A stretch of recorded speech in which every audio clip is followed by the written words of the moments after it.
Assalamualaikum warahmatullahi wabarakatuh. Perkenalkan, sebelumnya nama saya Andika Firdaus, NPM 202106116 dari jurusan Pendidikan Masyarakat kelas C. Di sini saya akan menjelaskan tentang macam-macam analisis kebutuhan. Sebelumnya, di sini saya akan sedikit menjelaskan tentang apa itu analisis kebutuhan. Analisis kebutuhan sendiri adalah salah satu langkah pertama dalam menetapkan tujuan, program, atau mengembangkan rencana strategis, dan proses analisis kebutuhan akan mudah bagi para pembaca. Sebuah analisis kebutuhan didefinisikan sebagai evaluasi lingkungan. Menurut jurnal dari Erin N. 2016, tujuan dari analisis kebutuhan ada dua, yaitu yang pertama untuk memastikan kemampuan yang ada dan untuk menentukan kesenjangan yang ada jika ada antara kondisi saat ini dan kondisi akhir yang diinginkan. Yang kedua, kajian teori analisis kebutuhan lebih dari sekedar mengidentifikasi kesenjangan, namun proses juga berfungsi untuk memberikan arahan untuk program, proyek, dan kegiatan. Baik, setelah sedikit menjelaskan tentang apa itu analisis kebutuhan, selanjutnya saya akan menjelaskan beberapa macam analisis kebutuhan. Yang pertama, ada analisis kebutuhan komparatif.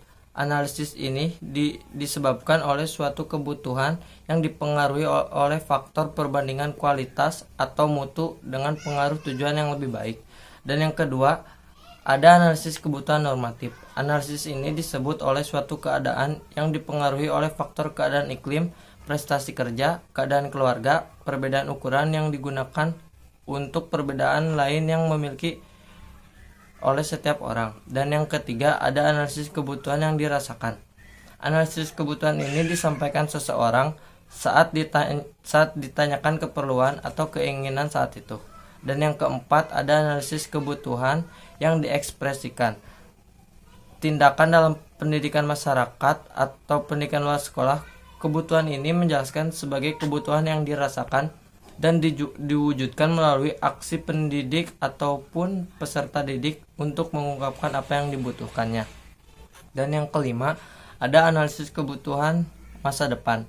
Analisis kebutuhan ini akan membantu dalam mempersiapkan peserta didik agar mampu memantau lingkungan dan memahami kemungkinan-kemungkinan yang dapat terjadi di masa depan. Dan yang keenam, ada analisis kebutuhan insidental yang mendesak. Kebutuhan ini diidentifikasi melalui analisis potensi masalah. Baik, mungkin itu saja yang bisa saya paparkan. Apabila ada kekurangan dari paparan materi tentang macam-macam kebutuhan ini, mohon dimaafkan. Assalamualaikum warahmatullahi wabarakatuh.